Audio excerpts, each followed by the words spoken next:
This Friday, Stranger Things Season 4 comes to a close with Volume 2 coming July 1st. I'm super excited. I'm sure most of you who are watching this video are excited as well. And let's get started talking about Stranger Things Season 3, which, in my opinion, might be the weakest season of the show.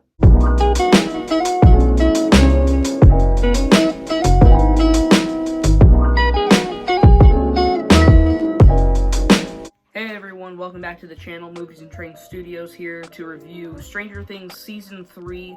And like I promised, I'm doing this review series leading up to Stranger Things Season 4, which is ending on Friday, and I'm loving this season so far. It's perfect. And I'm just super pumped for this season finale. I'm really hoping that they deliver on something big, because this season so far is awesome. I am really enjoying it. And Season 3, we haven't reviewed yet, so this is what we're reviewing today. So, what is my background on Season 3 of Stranger Things? Well, I watched it day one. I didn't, completely binge it. I watched, the first 6 episodes the first day, and then I got super busy because it came out on the 4th of July, so have a life as well, so yeah, so got busy that day and then finished it that weekend. I really liked it. I didn't think it was the best season, even when I first watched it, and still I think it is the weakest season of the show thus far. Personally, I think that because of cons that I'll get into later on, but I do enjoy this season a lot. So let's get started talking about the pros of this season. The first thing I have to say is really great about this season is everything that involves Hopper is just phenomenal. I love how they wrote his character in this season. I know that's really why a lot of people say this is their favorite season, because they absolutely love how Hopper's written in this season. And I think he is really great in this season. His character development is so great, and the finale pays his character off so well. I'll get into some of that later on, but yeah, I love everything that has to do with Hopper in this season. And also the soundtrack, so good, so awesome. It's a great soundtrack, full of awesome 80s songs. And they continue to bring in awesome 80s songs in Season 4, which I'll get into when I review that, once Part 2 comes out. And then, I just love the soundtrack in the season. It's so good. Of the 3 seasons so far, this is the only one that I have the soundtrack of, the 80 songs in it. Great soundtrack. I listen to it a lot. It's so good.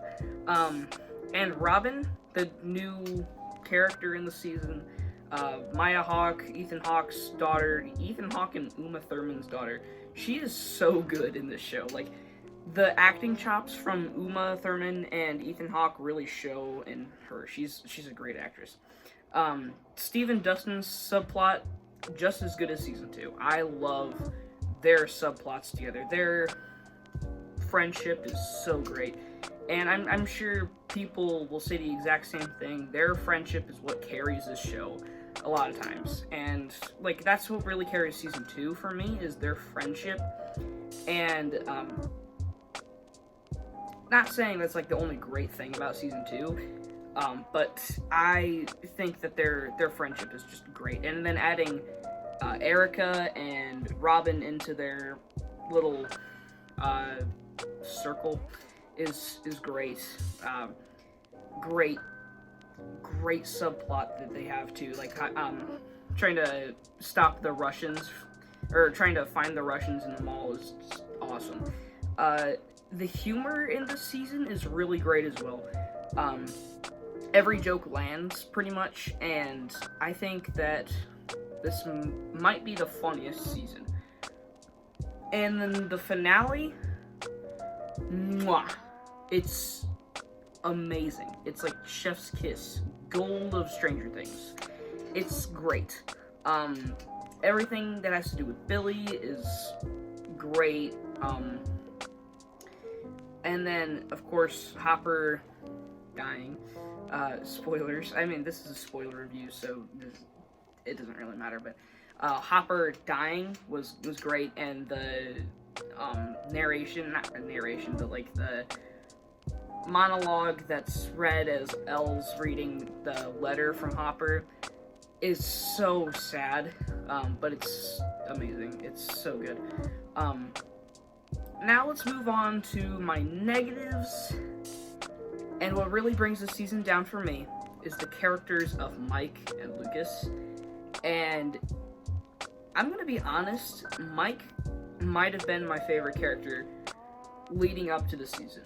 Because he felt, I wouldn't say relatable, but like he just had that dynamic of leadership in that first season. And then in season 2 it was kind of like brought down a little bit, but I really liked his character in that season as well. I think he had like a pretty interesting character like motivation in that season. And this season he just turns into a huge jerk, and I don't like it. I don't like that sudden change of being a jerk. And it's, I don't know. I don't really know why they made his character such a jerk to Will. And same thing with Lucas. He just turns into a massive jerk alongside Mike. They're not fun to watch when they're acting like that. And I know people are like, it's kind of relatable because if you're in this age, then you kind of like go off and hang out with your girlfriend or whatever. And it just didn't, I don't know. I don't really know. It's not that it doesn't feel relatable at all, but he just didn't feel like that character switch felt right, because he felt like a leader at the beginning, and then he feels like this total jerk to one of my favorite characters. Well, at least from what was really good about him in seasons 1 and 2. And then, moving on from that, the Billy and Mrs. Wheeler thing was literally the dumbest thing I've seen out of this whole show. The first 2 episodes have that, and then like the finale of season 2 had that a little bit. But like, Mrs. Wheeler turning into like a MILF just didn't sit right at all. It's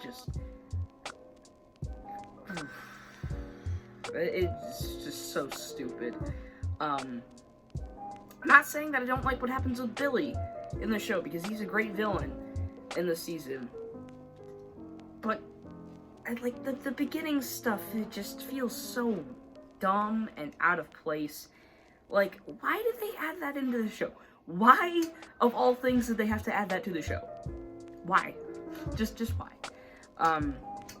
And I absolutely hate how Will is sidelined in the season. I was going off and like saying for Mike and Lucas how they're being jerks to Will in this season, and kind of leading into season 4, but I won't get into that yet.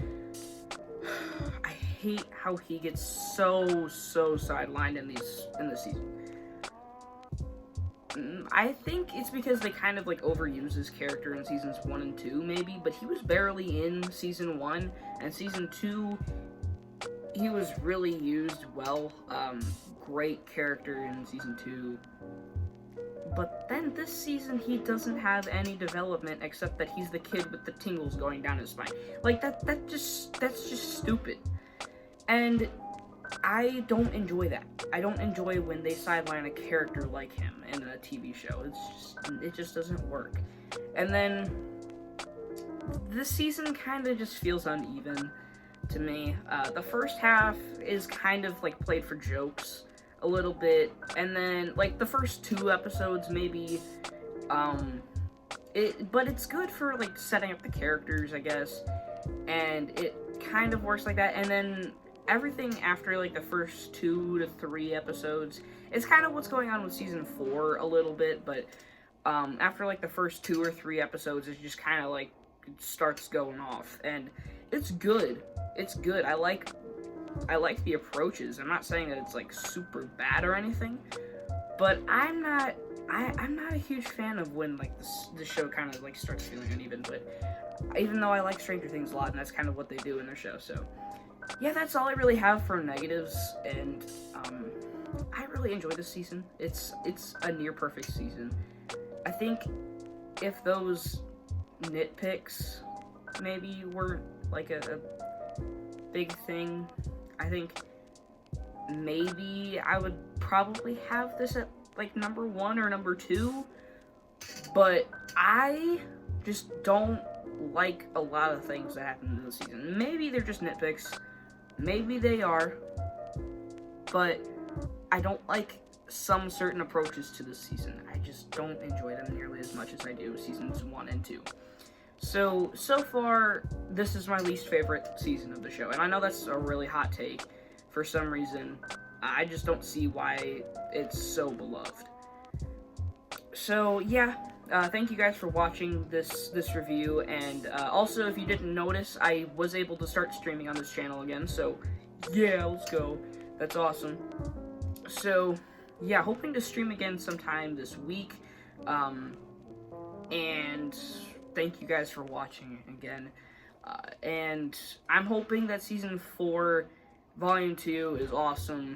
I'm going to post my review of that once it's completely done, and yeah, thank you guys again for watching. I know I've said that a lot already, but thank you guys again. You guys are awesome, and let's just get this channel growing, please. Like, that, you guys are awesome, and to see this channel grow, I didn't even think it was gonna reach a big milestone, but 50 subscribers isn't bad, and I've only done this for like 6 months, maybe 8 months, maybe, I don't know. It's great. And thank you guys for reaching 50 subscribers for me. That's awesome. So yeah, thank you guys for sticking around for my 3 seasons review, or like my 3 season reviews of the show. And let me know what you guys think of this season and what you guys are thinking of Season 4 so far. Like I said, I'm really enjoying it. The Part 1 was really great. So yeah, thank you guys, and stay tuned for my Season 4 review.